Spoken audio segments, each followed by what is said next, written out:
Chamrou Radio Zen. Et oui, je suis toujours là, en quelque sorte,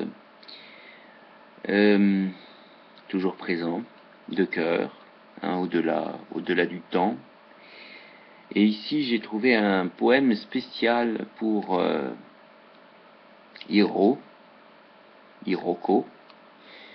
Ça s'appelle L'art et l'amour. Après avoir vu les tableaux vivants. Tu me dis, aime l'art. Il vaut mieux que l'amour.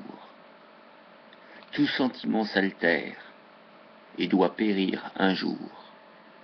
Pour que le cœur devienne une immortelle chose, il faut qu'en poésie il se métamorphose, et que chaque pensée en sorte incessamment, en parant sa beauté d'un divin vêtement.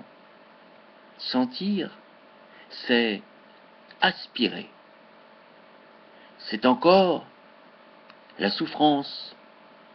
Mais créer, c'est jouir, c'est prouver sa puissance, c'est faire triompher de la mort, de l'oubli, toutes les passions dont l'âme a tressailli.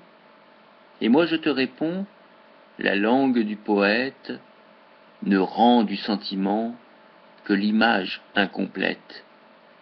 Concevoir le désir, goûter la passion, nous fait dédaigner l'art et sa création.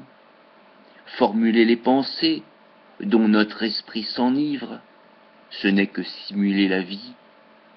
Aimer, c'est vivre, c'est incarner le rêve et sentir les transports dont l'art ne peut donner que des emblèmes morts. Des maîtres les plus grands, les œuvres les plus belles, auprès du beau vivant, comparent. Que sont-elles?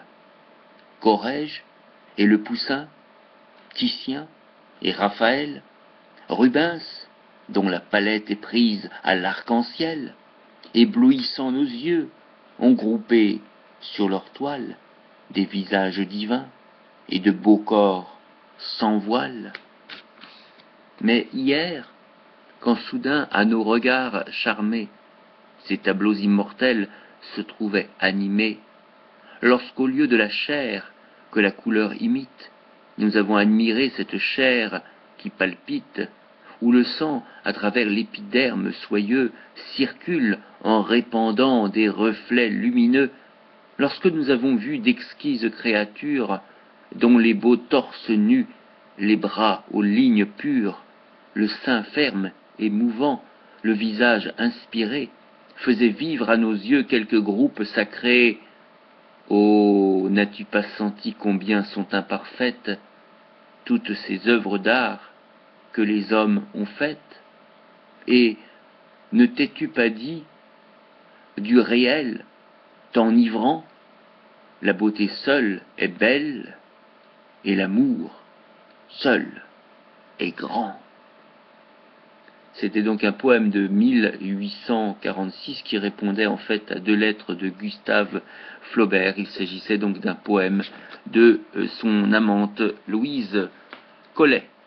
Ici donc sur Chamrou Radio, on aura compris toujours dans l'amour zen et poétique des petites pépites, des petites perles rares, ici avec un livre qui m'est arrivé, évidemment que j'ai commandé sur internet et qui est arrivé donc aujourd'hui d'ailleurs, aujourd'hui que j'ai trouvé dans ma boîte aux lettres, et je me faisais une joie de te faire partager cela, et j'ai trouvé que ça allait tellement bien avec Hiroko que je me permets de te l'offrir, de te dédier ce poème, chère petite Hiroko. Allez, bisous de cœur, bise sororale, et je te dis bien sûr à ce soir pour le concert d'Antonio Vivaldi. C'était Chamrou Radio. Il est 5 heures du matin. Paris s'éveille et moi je vais aller dormir. Allez, bisous, à plus.